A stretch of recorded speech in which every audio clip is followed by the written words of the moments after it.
So Karen, what would you advocate about tracking?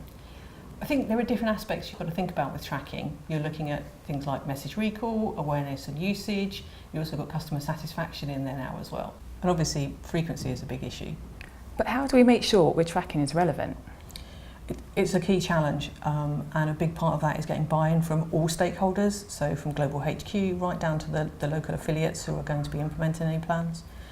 So you need to make sure everyone's had a chance to comment on the materials, get buy-in to what you're actually tracking and the KPIs that you've defined.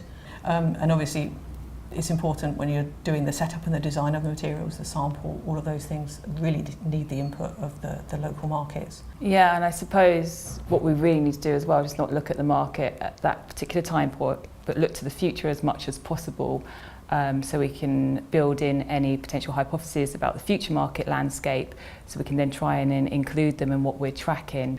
And one thing that I think is really useful that if we can look to incorporate at certain points is that potentially conducting an additional stage of qualitative interviews, like a qual add-on, could be a great way of just exploring any trends in the data that's coming out, or even just the unanswered questions. You also need to make sure that the data talks to itself and that you're including any aspects. If you have a forecast, you need to make sure that the questions are worded the same way. And similarly, if you have a segmentation, making sure those questions are in there so that you can apply them. So one of the challenges I often hear from clients is, how can we avoid a data dump? It really comes back to our relevance question. We need a clear understanding from the brand team in terms of what's most important to them, what's most relevant to them for tracking, because only when we have that understanding that we can then ensure that we provide sort of like succinct and appropriate data that speaks to those key points that they're interested in. Yeah, a key thing here is to really focus on who your audience is when you're presenting that results.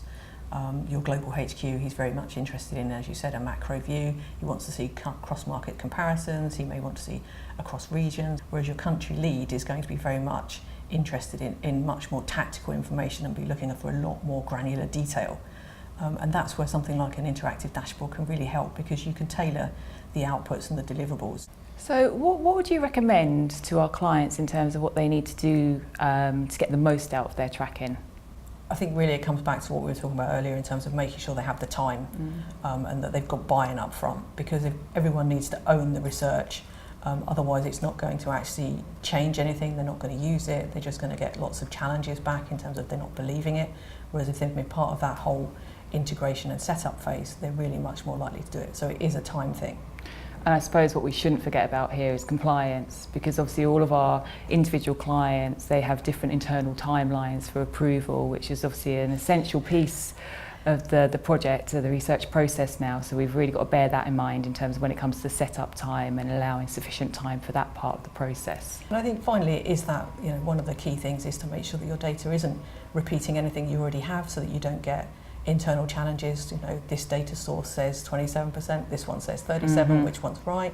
So making sure that you're not repeating data, so doubling up on information, and also making sure that where you do have complementary data sources, that they are all speaking the same language, that your questionnaire wording is the same, the metrics are measured on the same time frames and so on, and that's really critical to the process. Yeah.